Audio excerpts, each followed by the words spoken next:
Hello दोस्तों, स्वागत है आपसे हमारे चैनल पर। तो हम लोग यहाँ पर कर रहे हैं यूपीएससी 2025 के लिए टेस्ट कर रहे हैं। तो जितने भी लोग 2025 में देने वाले हैं यूपीएससी, देखिए उन लोग को डेली क्या करना है कि डेली प्रैक्टिस करना है क्वेश्चन का।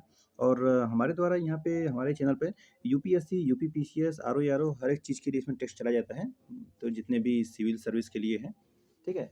तो उसमें आप सभी लोग टेस्ट दे सकते हैं और देखेंगे तो पीआईक्यू भी चलाया जा रहा है, जो कि पीसीएस का एग्जाम के लिए आपके लिए बेनिफिट होगा।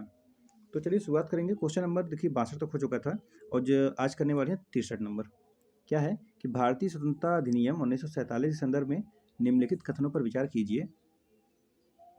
पहला है, इसने संविधान सभाओं को स्वतंत्रता अधिनियम सहित ब्रिटिश संसद के किसी भी अधिनियम को निरस्त करने का अधिकार कर दिया।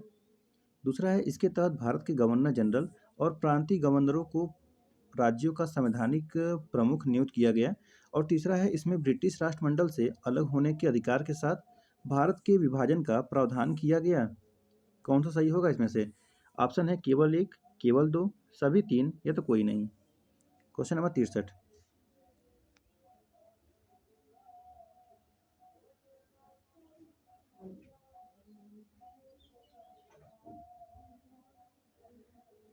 तो चलिए देखेंगे।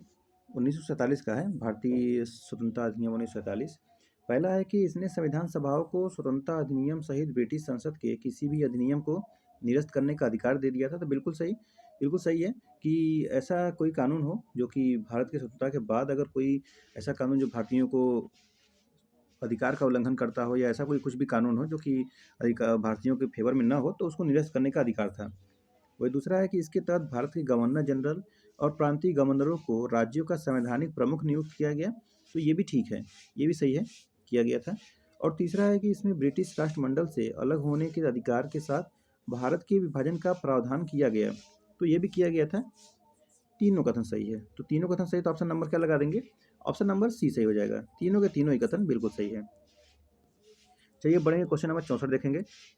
प्रार्थना समाज के संदर्भ में निम्नलिखित कथनों पर विचार कीजिए। प्रार्थना समाज, पहला है, इसकी स्थापना 1867 में आत्माराम पांडुरंग ने की थी। और दूसरा है, इसने सामाजिक सुधारों के लिए हिंदू रूढ़िवाद का विरोध किया। और तीसरा है, इसने विधवा पुनर्विवाह और पुरुषों एवं महिलाओं दोनों के लिए विवाह की आयु में वृद्धि करने की मांग की। कौन सा सही होगा? केवल एक, केवल दो, सभी तीन या तो कोई नहीं। Question number 64।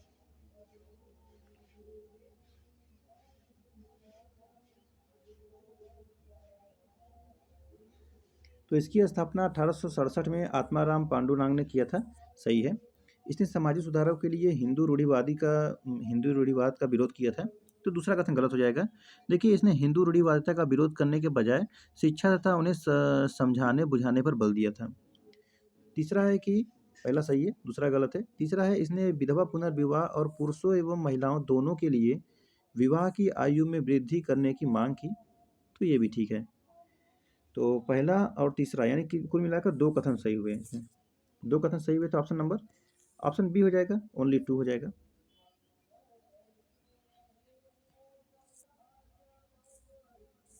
चलिए आगे बढ़ते हुए क्वेश्चन नंबर 65 देखते हैं।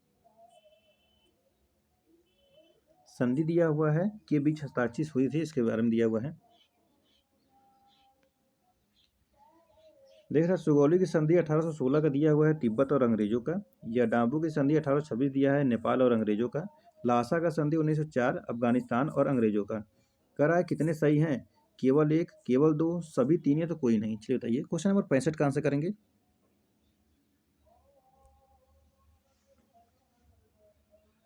देखिए, सुगौली की संधि कब हुआ था?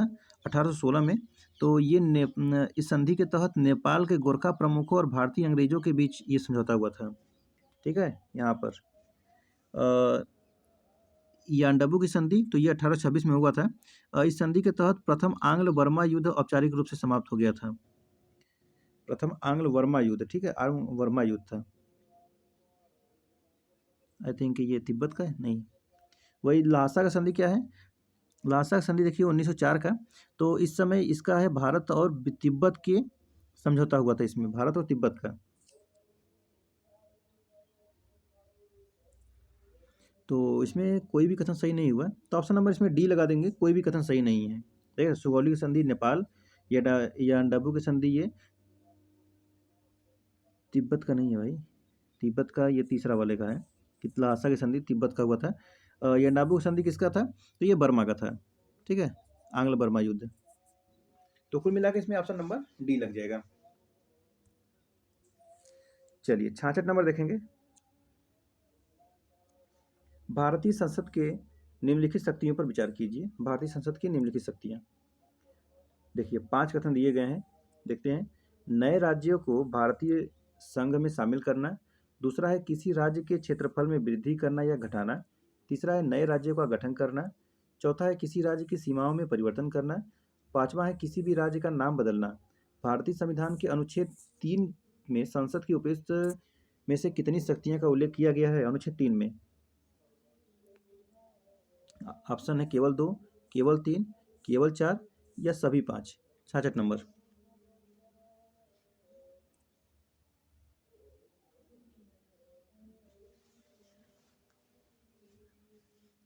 अनुच्छेद 3 में क्या क्या है? किसी राज्य में से उसका क्षेत्र अलग करके अथवा 2 या 2 से अधिक राज्यों को या राज्यों के भागों को मिलाकर अथवा किसी राज्य क्षेत्र को किसी अन्य राज्यों के साथ मिला देना या निर्माण करना, ये होता है उसमें। और किसी राज्य के क्षेत्र को बढ़ा भी सकता है, किसी राज्य क्षेत्र को घटा भी सकता है, किसी राज्य की सीमाओं में परिवर्तन भी कर सकता है, ठीक है।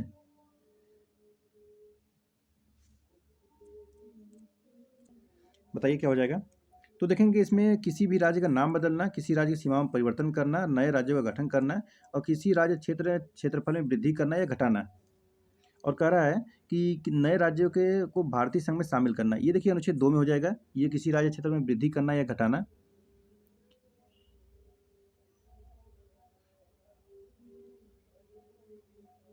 और नए राज्यों का गठन करना। तो ये इसमें से आप निकालेंगे, इसमें किसी राज्य का नाम बदलना हो जाएगा, किसी राज्य सीमा में परिवर्तन और किसी नए राज्यों का गठन। कुल मिलाकर इसमें ऑप्शन नंबर बी लगा देंगे, 3 सही है इसमें से। ये नए राज्यों को भारतीय संघ में शामिल करना ये नहीं होगा, ये अनुच्छेद 2 में हो जाएगा। 1 मिनट देखेंगे, ये अनुच्छेद 2 में है और नए राज्यों का गठन करना ये भी अनुच्छेद 2 में आएगा। कुल मिलाकर दूसरा भी इसमें अनुच्छेद 3 में आता है, किसी राज्य के क्षेत्रफल में वृद्धि करना या घटाना और किसी राज्य की सीमाओं में परिवर्तन करना, किसी भी राज्य का नाम बदलना, अनुच्छेद 3 के अंतर्गत आता है। तो कुल मिलाकर 2, 4 और 5 ऑप्शन नंबर बी करेक्ट हो जाएगा, ठीक है। 3 कथन इसमें सही हैं। चलिए क्लियर है, तो आगे बढ़ें। क्वेश्चन नंबर 67, हंटर शिक्षा आयोग 1882-83 के संदर्भ में निम्नलिखित कथनों पर विचार कीजिए। इसने प्राथमिक शिक्षा के लिए शिक्षा के माध्यम के रूप में अंग्रेजी के उपयोग पर बल दिया, और दूसरा है इसने प्राथमिक शिक्षा का नियंत्रण जिला और नगर पालिका बोर्डों को हस्तांतरित करने की सिफारिश की, और तीसरा है इसने महिलाओं के लिए अलग शैक्षणिक संस्थानों की स्थापना का सुझाव दिया। उपयुक्त कथनों में से कितने सही हैं? केवल 1, केवल 2, तीनों सही या कोई नहीं। 67 नंबर।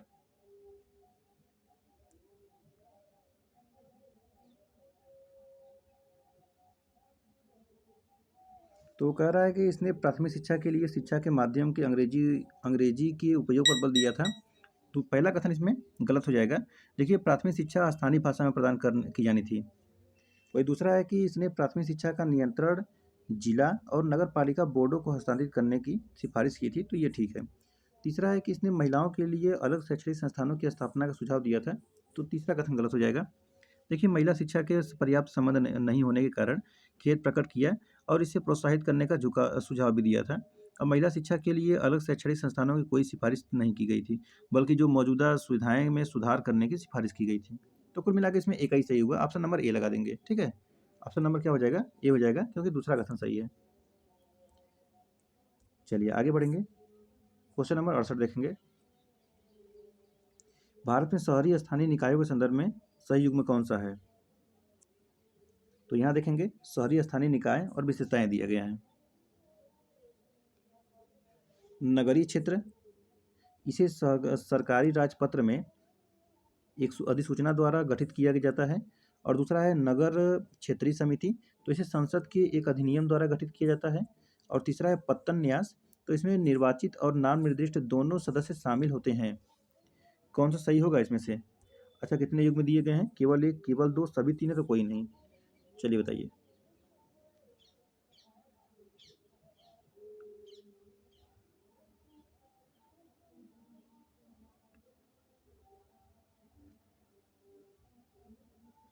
नगरीय क्षेत्र का क्या होता है?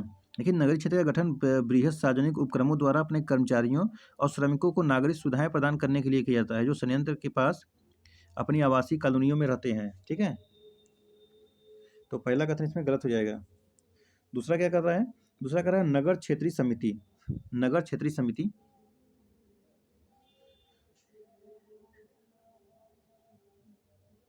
तो देखिए ये राज्य विधानमंडल में एक अलग अधिनियम द्वारा गठित की जाती है। ठीक है, सरकारी राजपत्र के द्वारा, तो इसको यहाँ लगा देंगे। और तीसरा कह रहा है पत्तन न्यास, तो इसमें निर्वाचित और नाम निर्देशित दोनों सदस्य शामिल होते हैं, तो तीसरा भी कथन इसमें गलत हो जाएगा। दूसरा भी गलत है, तीसरा भी गलत हो जाएगा, कुल मिलाकर इसमें कोई भी नहीं होगा। तीसरा में क्या है कि न्याय पत्तन का गठन संसद के एक अधिनियम द्वारा किया गया था, संसद के एक अधिनियम द्वारा। ठीक है,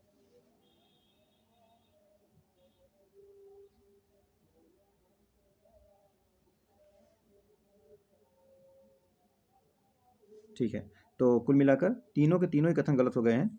ऑप्शन नंबर इसमें लगाएंगे डी। ठीक है, ऑप्शन नंबर डी हो जाएगा। चलिए आगे देखेंगे क्वेश्चन नंबर 69। विस्कोस फाइबर के संदर्भ में निम्नलिखित कथनों पर विचार कीजिए। विस्कोस, विस्कोस एक प्रकार का रेयान है। यह एक बायोडिग्रेडेबल फाइबर है। इसे वृक्ष की काष्ठ लुगदी से बनाया जाता है। कौन सा सही है? केवल एक, केवल दो, दोनों सही है, दोनों गलत। 69 नंबर।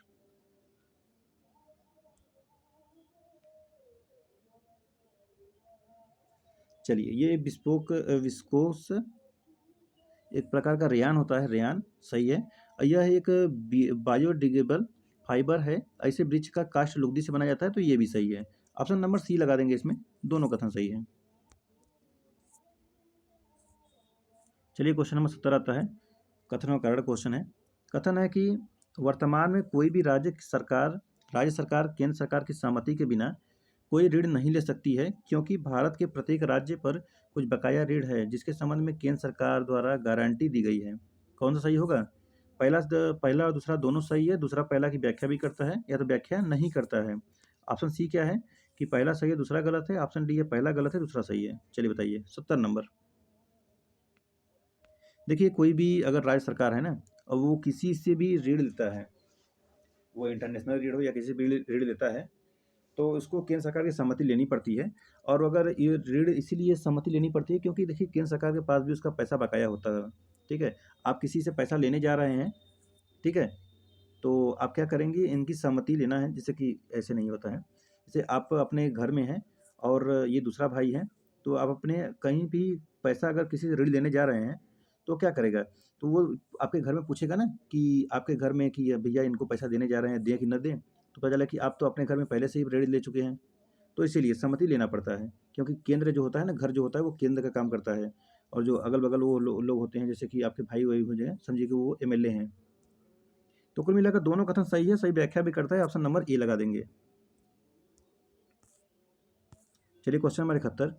मौन रहने का अधिकार कौन से अनुच्छेद में है? मौन रहने का 19, 20, 21, 22।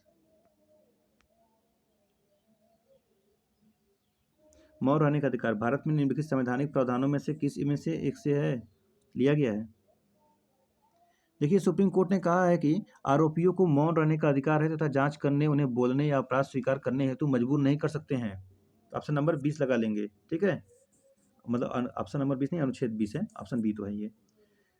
किससे लिया गया है? अनुच्छेद 20 से लिया गया है।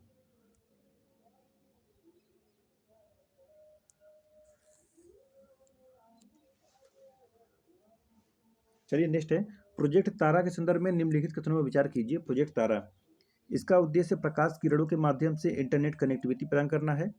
दूसरा है, यह अंतर्राष्ट्रीय दूरसंचार संघ की एक पहल है। उपयुक्त कथनों में से कौन सा सही है? केवल एक, केवल दो, दोनों सही या दोनों गलत। 72 नंबर।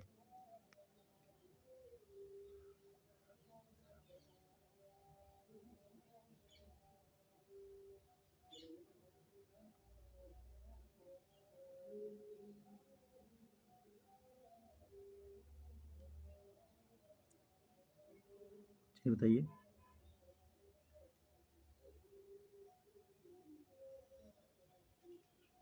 चलिए देखिए, इसका उद्देश्य प्रकाश किरणों के माध्यम से इंटरनेट कनेक्टिविटी प्रदान करना है, सही है।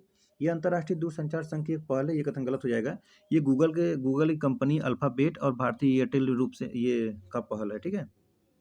तो कुल मिलाकर ऑप्शन नंबर क्या लगाएंगे, ए लगा देंगे, ओनली वन सही है। 73 number, code of Jeethu law के संदर्भ में कौन सा सही है? यह अंग्रेजों द्वारा भारतीय कानूनों को संहिताबद्ध करने का एक प्रयास था, और दूसरा ये लॉर्ड कर्जन के कार्यकाल के दौरान लागू हुआ था। कौन सा सही होगा? केवल एक, केवल दो, दोनों सही या दोनों गलत? 73 नंबर,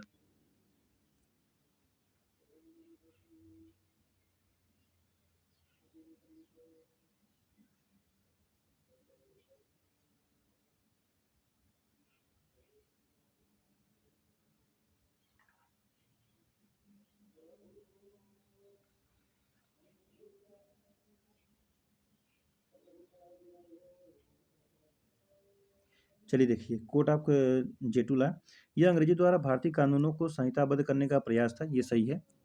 कह रहा है कि लॉर्ड कर्जन के कार्यकाल के दौरान हुआ था, तो दूसरा कथन गलत हो जाएगा। देखिए, कर्जन तो कब था? कर्जन आपका इसका कार्यकाल था 1898 से लेकर 1905 तक का था, ठीक है। अब ये काम कब हुआ था? ये 1772 से लेकर 1785 तक में जो कौन थे? ये थे इसमें वारेन हेस्टिंग, तो उनके कार्यकाल में हुआ था। तो कुल मिलाकर ऑप्शन क्या लगाएंगे? ये लगा देंगे, ओनली वन होगा। यहाँ पे लॉर्ड कर्जन की जगह वारेन हेस्टिंग हो जाएगा, ठीक है, वारेन हेस्टिंग। चलिए 74 नंबर देखेंगे, क्वेश्चन नंबर 74। भारत में प्रजामंडल आंदोलन की शुरुआत 1920 के दशक में हुई थी, क्योंकि भारतीय राष्ट्रीय कांग्रेस आईएनसी ने हरिपुरा अधिवेशन में प्रजामंडल आंदोलन को शुरू करने के लिए एक प्रस्ताव पारित किया था। कौन सही होगा इसमें से? कथन और कारण दोनों सही है, सही व्याख्या करता है या तो सही व्याख्या नहीं करता है। और ऑप्शन सी है, तो पहला सही है दूसरा गलत है, और ऑप्शन डी है, पहला गलत है दूसरा सही है। चलिए 74 नंबर देखेंगे।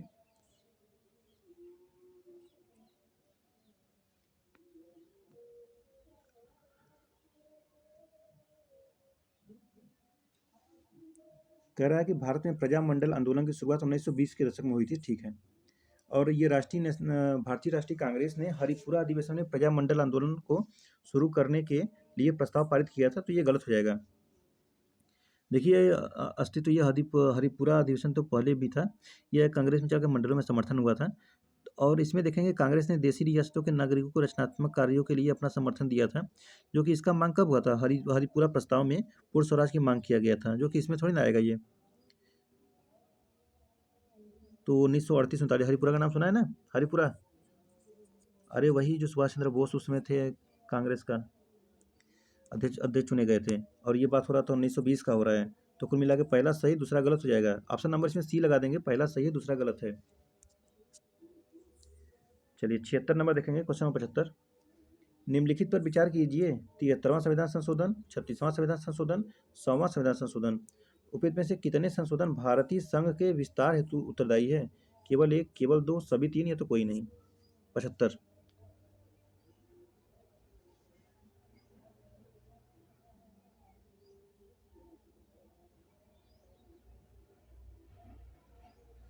देखिए, 36वां संविधान संशोधन जो है, ये कब हुआ था? ये हुआ था 1975 में। के प्रभावी होने के बाद सिक्किम को भारतीय संघ पूर्ण राज्य यानी 22वां राज्य दिया गया था, ठीक है। 35वां से लाया गया था, 36वां से पूर्ण राज्य का दर्जा दे दिया गया था। 100वां संविधान संशोधन कब हुआ था? तो ये 2015 में हुआ था। ये भारत एक विशिष्ट भूभाग का अधिग्रहण करने और एक विशिष्ट भूभाग को बांग्लादेश को हस्तांतरित करने हेतु अधिनियम लाया गया था। और 73वां संविधान संशोधन, ये संशोधन माध्यम पंचायती राज संवैधानिक दर्जा के लिए था। इसमें संघीय ढांचे में कोई बदलाव नहीं आया और न ही भारत संघ का कोई विस्तार हुआ था। तो 73 हटा देंगे, ठीक है। और भारतीय संघ का विस्तार इसमें भी नहीं हुआ, 100वां में भी ये तो दे दिया गया। कुल मिलाकर 36वां हो जाएगा, यानी ओनली वन होगा। ऑप्शन नंबर ए लगा देंगे। चलिए आगे बढ़ेंगे, देखें क्वेश्चन नंबर 76। जगत सेठ और नगर सेठ जैसी उपाधियां प्रारंभ की गई थी स्थानीय वजीर के लिए, साहूकारों के लिए, सेना के अधिकारियों के लिए, न्यायिक अधिकारियों के लिए।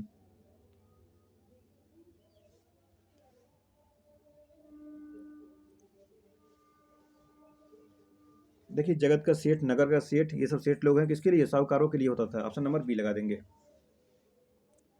चलिए 77 नंबर देखेंगे।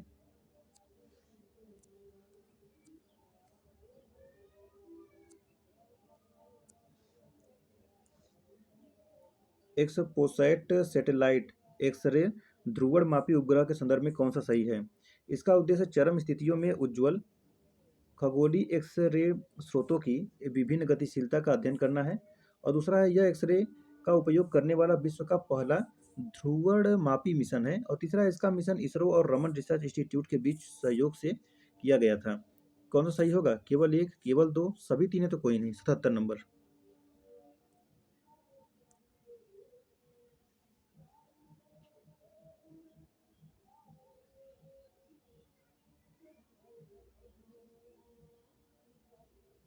चलिए देखिए, इसका उद्देश्य चरम स्थितियों में उज्ज्वल खगोलीय एक्स-रे स्रोतों की विभिन्न गतिशीलता का अध्ययन करना है, सही है। और एक्स-रे का उपयोग, ये एक्स-रे का उपयोग जो है विश्व का पहला ध्रुवमापी मिशन है। तो ये पहला नहीं बल्कि ये दूसरा है। दूसरा कथन गलत हो जाएगा। और तीसरा कहता है कि इसका विकास इसरो और रमन रिसर्च इंस्टीट्यूट के बीच सहयोग किया गया। तो तीसरा भी सही हो जाएगा।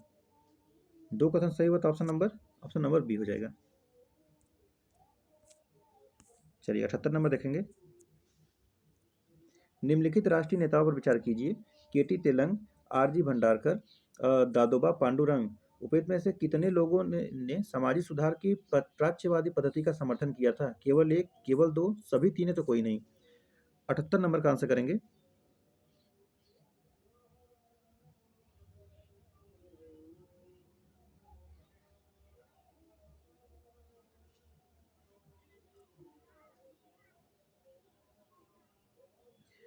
तो देखिए, इसमें केटी तेलंग हो जाएंगे, आरजी भंडारकर हो जाएंगे। ऑप्शन नंबर बी लगा देंगे। ओनली टू होगा, ठीक है।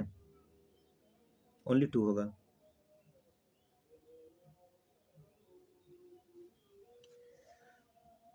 प्रमुख विचारक में एक बी एन मांडलिक का भी नाम याद रखिएगा। चलिए क्वेश्चन नंबर 79 देखेंगे। निम्नलिखित राष्ट्रीय उद्यानों पर विचार कीजिए। मुल्लेम राष्ट्रीय उद्यान, पेरियार राष्ट्रीय उद्यान, महादेई वन्यजीव अभयारण्य। उपयुक्त राष्ट्रीय उद्यानों में से कितने मालाबार ट्री टार्ड पाया जाता है? केवल एक, केवल दो, सभी तीन, या तो कोई नहीं। 79।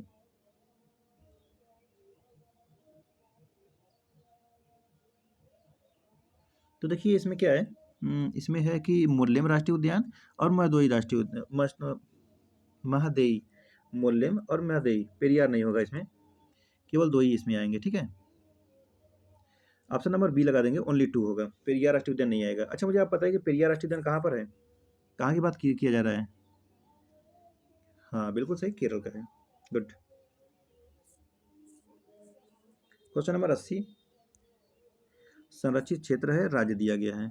मुकुर्थी राष्ट्रीय उद्यान कर्नाटक, सह्याद्री टाइगर रिजर्व है महाराष्ट्र, बूढ़ा चापोरी वन्यजीव अभयारण्य असम। कितने सुमेलित हैं?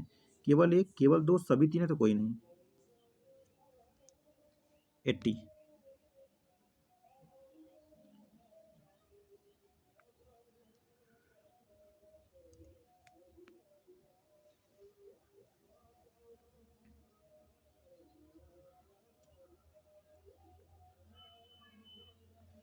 तो देखेंगे मुकुर्थी राष्ट्रीय उद्यान कहाँ पर है।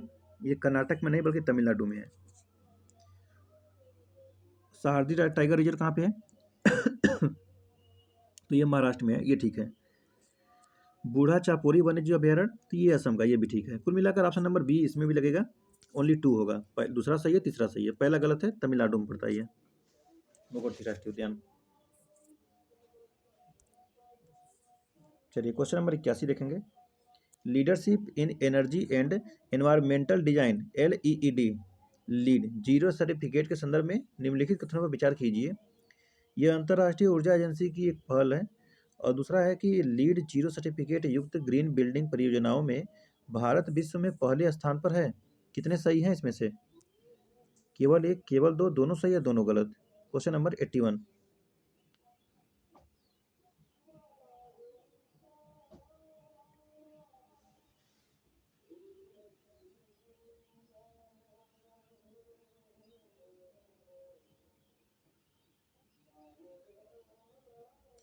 तो कह रहा है कि यह अंतर्राष्ट्रीय ऊर्जा एजेंसियों द्वारा की एक पहल है। तो पहला कथन गलत हो जाएगा इसमें। किसका पहल यह है?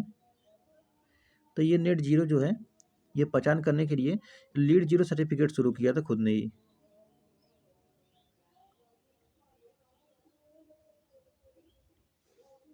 और दूसरा कह रहा है लीड जीरो सर्टिफिकेट जो तो ग्रीन बिल्डिंग परियोजनाओं में भारत विश्व में पहले स्थान पर है। विश्व में पहले स्थान पर है, तो बिल्कुल सही है। दूसरा कथन बिल्कुल सही है। ऑप्शन नंबर इसमें क्या लगेगा? बी लगा देंगे, ओनली टू हो जाएगा। ठीक है, ओनली टू। चलिए 82 नंबर देखेंगे। ज्वालामुखी के संदर्भ में फ्यूम रोल है बर्फ से ढका ज्वालामुखी, पृथ्वी की सतह पर विद्यमान छिद्र जिससे वाष्प और ज्वालामुखी गैसें बाहर निकलती रहती हैं, मोटे कण वाली प्लूटोनिक चट्टान और मेंटल प्लम। कौन सही होगा? 82 नंबर। 82 में ऑप्शन नंबर बी लगा देंगे, पृथ्वी की सतह पर विद्यमान छिद्र जिससे वाष्प और ज्वालामुखी गैसें बाहर निकलती रहती हैं। ऑप्शन नंबर बी करेक्ट हो जाएगा। 83।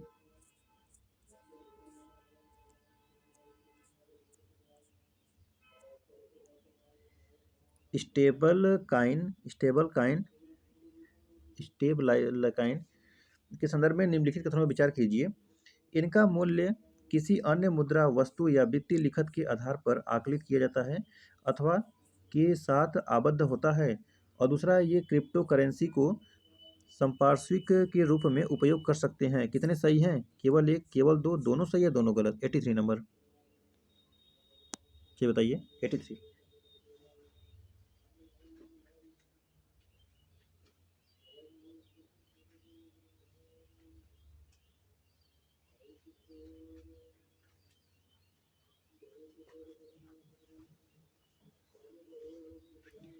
तो इसमें देखेंगे पहला भी सही है, दूसरा भी सही है। ऑप्शन नंबर सी लगाएंगे इसमें। दोनों के दोनों ही कथन बिल्कुल सही है।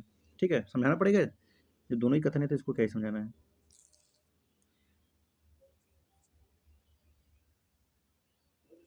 निम्नलिखित खनिजों पर विचार कीजिए। एंटीमनी, बेरिलियम, जस्ता, कोबाल्ट, क्रोमियम। भारत सरकार के अनुसार उपयुक्त खनिजों में से कितने महत्वपूर्ण खनिजों के उदाहरण हैं? केवल दो, केवल तीन, केवल चार या सभी पांच? 84 नंबर बताना है। 84। महत्वपूर्ण खनिज क्या है? पहले तो जो क्रिटिकल मिनरल हैं क्या है? देखिए, महत्वपूर्ण खनिज ऐसे खनिज होते हैं जिनकी आपूर्ति में कमी होने का खतरा निरंतर बना रहता है और यह कमी अन्य कच्चे माल की तुलना में अर्थव्यवस्था को अधिक प्रभावित कर सकती है।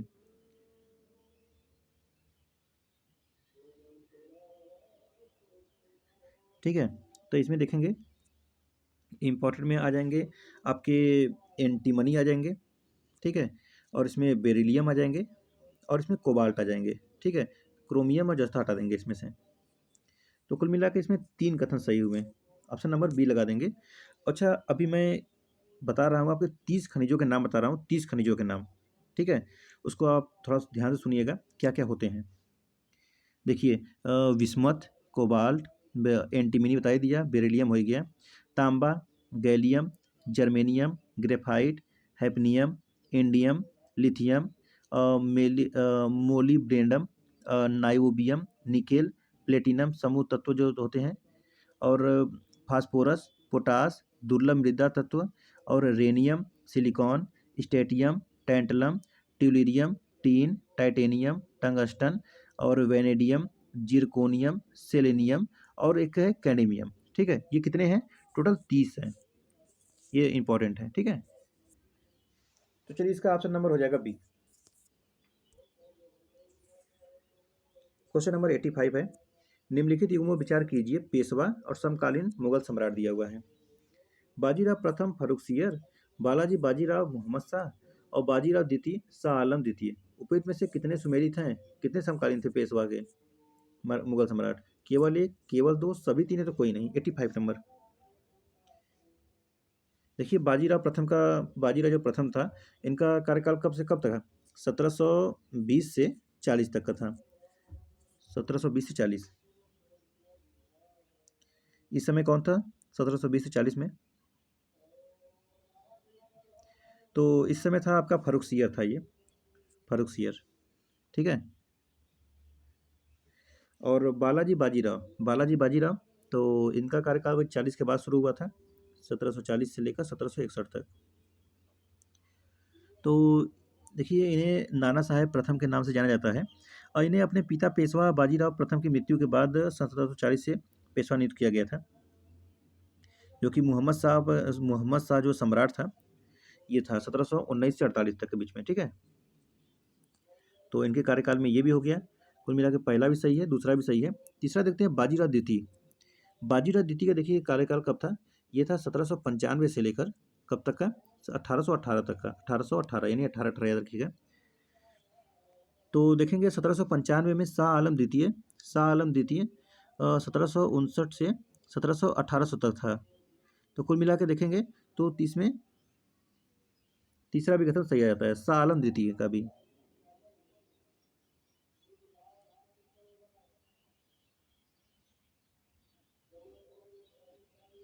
चलिए ठीक है। एक यहाँ पे मिस्टेक है। पहला इसमें देखेंगे बालाजी बाजीराव मोहम्मद शाह के समय था, बाजीराव द्वितीय शाह आलम द्वितीय था। लेकिन देखिए फर्रुखसियर तो था लेकिन मृत्यु हो चुका था, तो पहला कथन इसमें गलत हो जाएगा। देखिए पहला कथन में गलत क्या है, 1720 से लेकर 1740 तक थे ये बाजीराव प्रथम। और जो फर्रुखसियर थे ना, फर्रुखसियर, तो ये फर्रुखसियर का मृत्यु कब हो गया था, 1719 में हो गया था, ठीक है। तो ये समकालीन नहीं हो पाया, बस खाली 1 साल के अंदर था, इसलिए नहीं हो पाया। कुल मिलाकर दूसरा सही है, तीसरा सही है। ऑप्शन नंबर इसमें बी लगा देंगे, ठीक है। ऑप्शन नंबर बी करेक्ट हो जाएगा। क्वेश्चन नंबर 86 देखेंगे। गुलाबी कार्बनमय कण यानी कि एससीपी के संदर्भ में निम्नलिखित कथनों पर विचार कीजिए। यह फ्लाई ऐश का एक घटक है। और दूसरा है जीवाश्म ईंधन दहन के अलावा इसका कोई अन्य मानव जनित या प्राकृतिक स्रोत नहीं है। कौन सा सही होगा, केवल एक, केवल दो, दोनों सही या दोनों गलत। 86 नंबर, 86।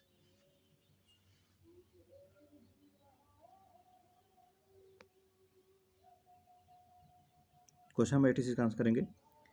तो देखेंगे यह फ्लाई ऐश का घटक है, ठीक है। और ये जीवाश्म ईंधन दहन के अलावा इसका कोई अन्य मानव जनित या प्राकृतिक स्रोत नहीं है, तो ये भी सही है। ऑप्शन नंबर इसमें सी लगा देंगे, सी लगा देंगे। दोनों के दोनों ही कथन बिल्कुल सही है।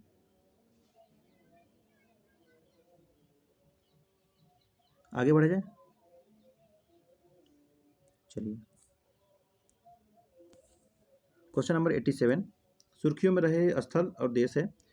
महदिया गुयाना दिया है, बेलगोरोड दिया है यूक्रेन, निप्रो दिया है रूस। देखिए अभी आज सीरिया में तख्ता पलट हो चुका है, आज के डेट में सीरिया में हुआ है।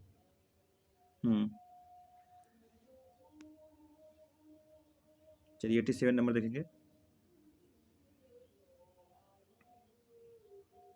तो महदिया देखिए गुयाना में है, ठीक है, गुयाना हो जाएगा, ठीक है। गुयाना अभी मोदी जी गुयाना गए थे ना, याद है, ठीक है। बेलगोरोड यूक्रेन दिया हुआ है, बेलगोरोड यूक्रेन में है। देखिए जो बेलगोरोड है ना, ये रूस का क्षेत्र है। और निप्रो कहाँ का होगा, तो निप्रो का कहाँ मिलाएंगे, निप्रो हो जाएगा यूक्रेन। तो यह उल्टा कर दिया है। ऑप्शन नंबर ए लगा देंगे, ओनली वन होगा इसमें। मदिया गुयाना, बेलगोरोड ये रूस का है, निप्रो जो है यूक्रेन है। क्वेश्चन नंबर 88, निम्नलिखित कथनों पर विचार कीजिए। गांधी जी के नेतृत्व में कांग्रेस का मानना था कि युद्ध में मित्र राष्ट्रों ब्रिटेन और फ्रांस का पक्ष न्यायसंगत है। और दूसरा है हिंदू मुस्लिम एकता का अभाव। तीसरा है कांग्रेस के भीतर अनुशासनहीनता और एकजुटता की कमी। उपयुक्त में से कितने द्वितीय विश्व युद्ध के दौरान कांग्रेस द्वारा तत्काल एक जन आंदोलन शुरू नहीं करने के संभावित कारण थे। कितने सही हैं, केवल एक, केवल दो, सभी तीन, या तो कोई नहीं नहीं थे, ध्यान दीजिएगा। चलिए 88 नंबर देखेंगे। क्वेश्चन नंबर 88, तो फिर से देख लीजिए इसको। द्वितीय युद्ध के दौरान कांग्रेस द्वारा तत्काल एक जन आंदोलन शुरू नहीं करने का संभावित कारण। तो गांधी जी के नेतृत्व में कांग्रेस का मानना था कि युद्ध में मित्र राष्ट्रों ब्रिटेन और फ्रांस का पक्ष न्यायसंगत है, ठीक है। हिंदू मुस्लिम का एकता का अभाव था, ये भी ठीक है। कांग्रेस के भीतर अनुशासनहीनता और एकजुट की कमी थी, तो ये भी ठीक थी। कुल मिलाकर अगर देखेंगे तो ऑप्शन नंबर इसमें सी लगा देंगे। एकजुटता की कमी क्यों हो गया था, क्योंकि देखेंगे उसी समय अध्यक्ष का चुनाव हुआ था, जो कि सुभाष चंद्र बोस जीत गए थे। पट्टाभी सीतारामैया हार गए थे, जो कि गांधी जी के अनुयायी थे। तो ऑप्शन नंबर सी लगा देंगे, सभी तीनों सही है। चलिए क्वेश्चन नंबर देखेंगे 89। महिला संगठन और संस्थापक लेडीज सोशल कॉन्फ्रेंस सरला देवी चौधरानी, आर्य महिला समाज पंडित रमाबाई सरस्वती, भारत स्त्री महामंडल रमाबाई रनाडे। कितने सही हैं? केवल एक, केवल दो, सभी तीन है तो कोई नहीं। Question number 89।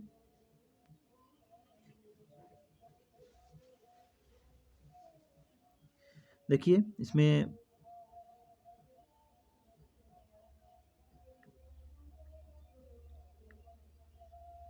सरला देवी चौधरानी, तो ये बंगाल और पंजाब की ये स्वतंत्रता सेनानी थी, ठीक है। सरला देवी चौधरानी की बात कर रहा हूँ।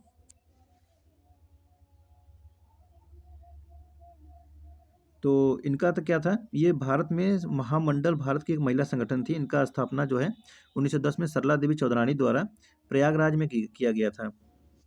तो इनका यहाँ पे हो जाएगा, ठीक है। दूसरा देखेंगे, देखिए पंडित रमाबाई सरस्वती ने महिलाओं के मुद्दे को उठाने हेतु आर्य महिला समाज का गठन किया था। आर्य महिला समाज का गठन किसने किया था? तो ये किया था पंडित रमाबाई सरस्वती रनाडे ना, वही सरस्वती रनाडे, रमाबाई रनाडे हो जाएगा।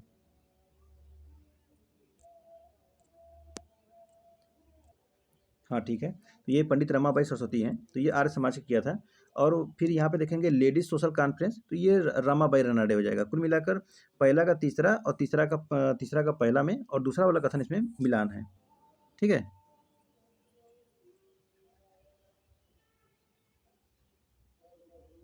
चलिए आगे बढ़ें, तो इसमें ऑप्शन नंबर ए लगाएंगे, ओनली वन होगा। फिर से देख लीजिए, ladies social conference,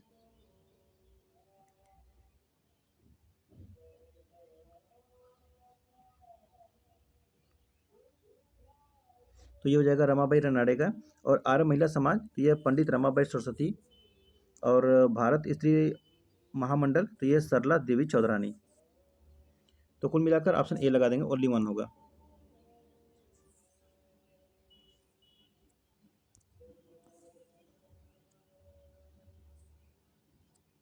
question number 90 देखेंगे। हॉलमार्क विशिष्ट पहचान HUID संख्या के संदर्भ में निम्नलिखित कथनों पर विचार कीजिए।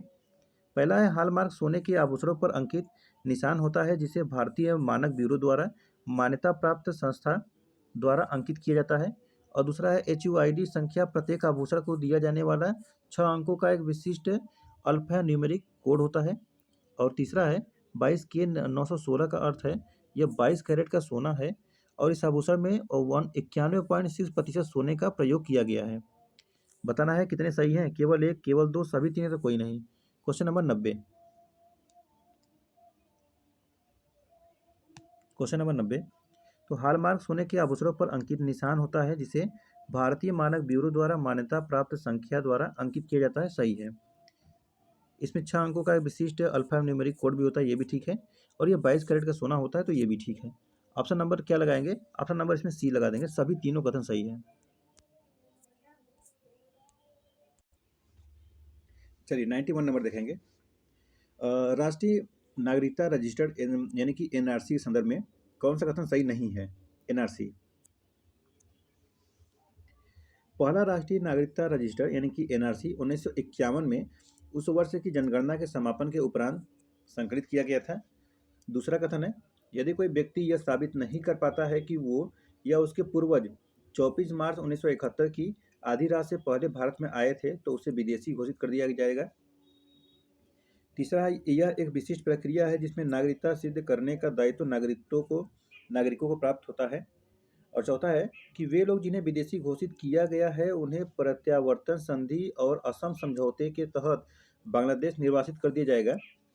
तो इसमें बताना है NRC के संदर्भ में कौन सा कथन सही नहीं है।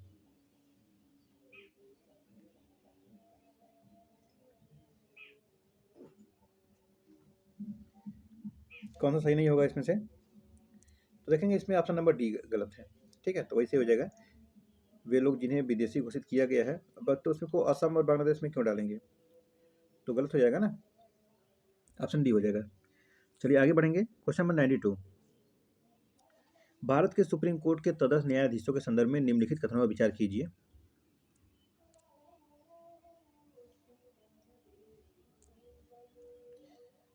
इनकी नियुक्ति के लिए अहर्ता वही हैं जो सामान्य परिस्थितियों में सुप्रीम कोर्ट का न्यायाधीश बनने के लिए होती है। और दूसरा है, भारत के मुख्य न्यायाधीश की सिफारिशों के अनुसार राष्ट्रपति सुप्रीम कोर्ट में तदर्थ न्यायाधीश की आवश्यकता निर्धारित करता है। कितने सही हैं? केवल एक, केवल दो, दोनों सही या दोनों गलत? 92 नंबर, क्वेश्चन नंबर 92।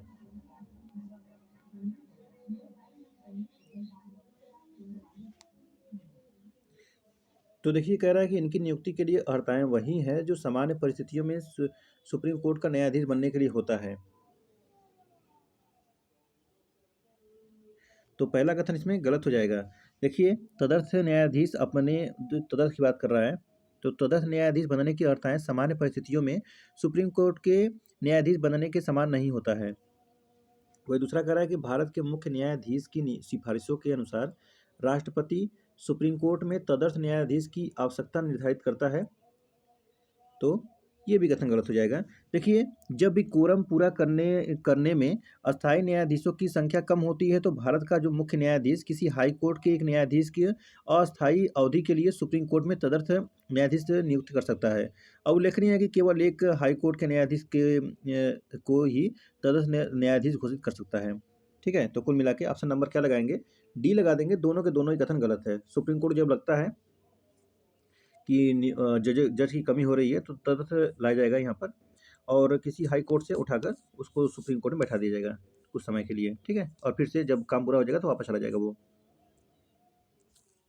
चलिए 93 नंबर, निम्नलिखित में से किस पुर्तगाली गवर्नर ने गोवा में सती प्रथा को समाप्त किया था? गोवा में फ्रांसिस्को डी अल्मेडा, अल्फासो de Albuquerque, Nuno de Cunha, बेडोर द फैजेंडा। 93 नंबर, 93। तो ये हो जाएगा अल्फासो de Albuquerque, option number B हो जाएगा। ठीक है, आगे बढ़े। क्वेश्चन नंबर 94,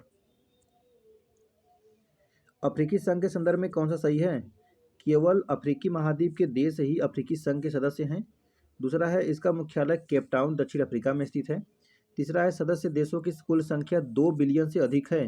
कितने सही होंगे? केवल एक, केवल दो, सभी तीन या तो कोई नहीं। 94 नंबर, 94 कह रहा है केवल अफ्रीकी महाद्वीप के देश ही अफ्रीकी संघ के सदस्य होते हैं। ये ठीक है, पहला कथन तो बिल्कुल सही है। दूसरा कह रहा है कि इसका मुख्यालय केप टाउन दक्षिण अफ्रीका में है। तो ये कथन गलत हो जाएगा। इसका मुख्यालय इथोपिया में, राजधानी अदीस बाबा में है। ठीक है, इथोपिया अदीस बाबा। और तीसरा कह रहा है सदस्य देशों की कुल संख्या 2 बिलियन अधिक है। तीसरा कथन गलत हो जाएगा। 2023 की अफ्रीका जनसंख्या लगभग 1.4 बिलियन है। ठीक है, ऑप्शन नंबर इसमें ए लगा देंगे, ओनली 1 होगा। चलिए 95 नंबर, भारत में 1945 में हुए आम चुनाव के दौरान कांग्रेस के चुनाव अभियान में की सर्वाधिक महत्वपूर्ण विशेषता निम्नलिखित में से कौन सी थी? जर्मनी में नाजियों के दुष्कर्मों के विरुद्ध विरोध प्रदर्शन। दूसरा है, चुनावी सभाओं में मुसलमानों की भारी उपस्थिति। तीसरा है, ब्रिटिश शासन के विरुद्ध भारतीयों की राजनीतिक लामबंदी। और चौथा है, गांधी द्वारा चुनाव प्रचार। कौन सही होगा? 95, 95। देखिए, युद्ध के बाद ब्रिटेन में हुए चुनाव में लेबर पार्टी की जीत हुई थी। इस जीत का भारत पर अत्यधिक प्रभाव पड़ा था। वही उन निर्वाचनों को छोड़कर जिनमें राष्ट्रवादी मुसलमान उम्मीदवार थे, अन्य निर्वाचन क्षेत्रों में उम्मीदवारों को वास्तव में वोटों के लिए प्रचार करने का पैसे खर्च करने की आवश्यकता नहीं पड़ी थी। तो कुल मिलाकर इसमें ऑप्शन नंबर सी हो जाएगा, ब्रिटिश शासन के विरुद्ध भारतीयों की राजनीतिक लामबंदी थी। ठीक है, जीत के चक्कर में भारतीय वहाँ पे खूब प्रचार किए, रोड रोड पे जाके प्रचार करते थे और उसको जिता दिया था।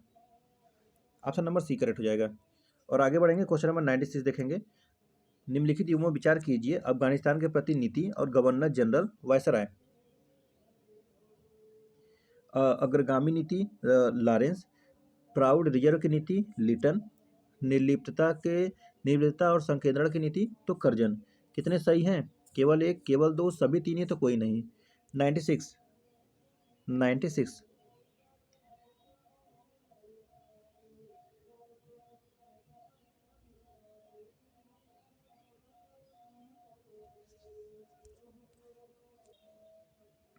चलिए देखेंगे इसमें अग्रगामी नीति लॉरेंस कर रहा है। देखिए, पहला कथन गलत हो जाएगा इसमें।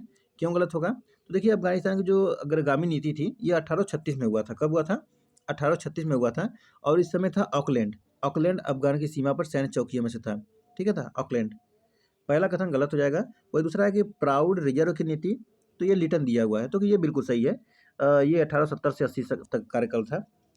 निर्लिप्तता और संकेंद्रण का नीति, तो ये कर्जन, ये भी ठीक हो जाएगा। ऑप्शन नंबर इसमें बी लगाएंगे। 2 कथन सही हैं।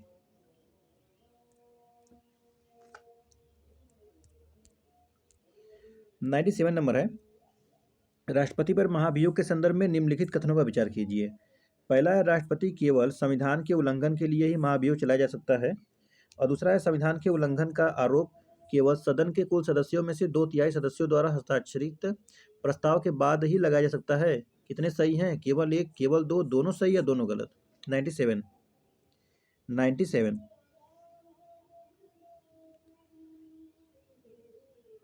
चलिए ध्यान से देखिएगा। राष्ट्रपति केवल संविधान के उल्लंघन के लिए ही महाभियोग चलाया जा सकता है, ये कथन तो ठीक है। कह रहा है संविधान के उल्लंघन का आरोप केवल सदन के कुल सदस्यों में से 2/3 सदस्यों द्वारा हस्ताक्षरित प्रस्ताव के बाद ही लगाया जा सकता है, तो ये कथन गलत हो जाएगा। देखिए होता क्या है, देखिए किसी सदन द्वारा आरोप लगाने के प्रस्ताव पर सदन के कुल सदस्यों के कम से कम एक चौथाई मतलब कि 25% सदस्यों द्वारा हस्ताक्षर करना अनिवार्य है और यह संकल्प लिखित रूप से कम 14 दिनों के पहले 14 दिन के भीतर के पहले दे देना है। ठीक है? और उसके बाद जब पेश करना है तो तब 2/3 बहुमत से पारित करना पड़ेगा। तो कुल मिलाकर दूसरा कथन गलत, पहला सही। ऑप्शन नंबर ए लगा देंगे, ओनली 1 होगा। 98 नंबर है, हाईकोर्ट के अपीली क्षेत्राधिकार का विस्तार निम्नलिखित में से कितने अधिकरणों तक है? प्रशासनिक अधिकरण, राष्ट्रीय हरित अधिकरण, सशस्त्र बल अधिकरण। नीचे दिए गए कोड का प्रयोग करिए। केवल 1, केवल 2, सभी 3 या कोई नहीं। 98 नंबर। 98।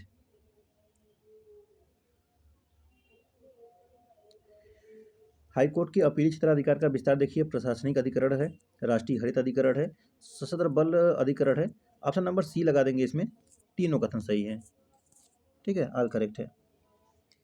चलिए 99 नंबर देखेंगे। निम्नलिखित व्यक्तियों पर विचार कीजिए। के.एन. काटजू, आसफ अली, जवाहरलाल नेहरू, तेज बहादुर सप्रू। उपरोक्त में व्यक्तियों में से कितने आईएनए युद्ध बंदियों की वकालत करने में शामिल थे?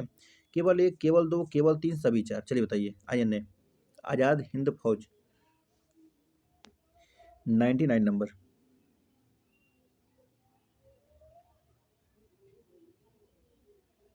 आपको पता होगा सुभाष चंद्र बोस के आज़ाद हिंद फौज के सदस्यों का दुर्भाग्य था, क्योंकि इन सदस्यों के युद्ध के पूर्वी क्षेत्र में अंग्रेजों को गिरफ्तार कर लिया गया था। तो आईएनए युद्धबंदियों की वकालत जिम्मेदारी कांग्रेस ने उठाई और लाल किले के ऐतिहासिक मुकदमे में भूला भाई देसाई, तेज बहादुर सप्रू और के.एन. काटजू, नेहरू, आसफ अली युद्धबंदियों से ओर से वकालत में पेश हुए थे। कुल मिलाकर देखें, के.एन. काटजू, आसफ अली, जवाहरलाल नेहरू, तेज बहादुर सप्रू सभी के सभी हो जाएंगे। ऑप्शन नंबर डी लग जाएगा, ऑल करेक्ट है इसमें भी। ठीक है, और चलिए इसी के साथ देखेंगे आज का लास्ट क्वेश्चन। Question number 100। हाल ही में सुर्खियों में रही संसदीय मामलों पर मंत्रिमंडलीय समिति के संदर्भ में निम्नलिखित कथनों पर विचार कीजिए। पहला है, यह भारत में संसदीय सत्र की तिथि और अवधि निर्धारित करती है। और दूसरा है, वर्तमान में भारत के प्रधानमंत्री इस समिति के पदेन अध्यक्ष के रूप में कार्य करते हैं। कितने सही होंगे? केवल 1, केवल 2, दोनों सही या दोनों गलत? 100 नंबर। Question number 100।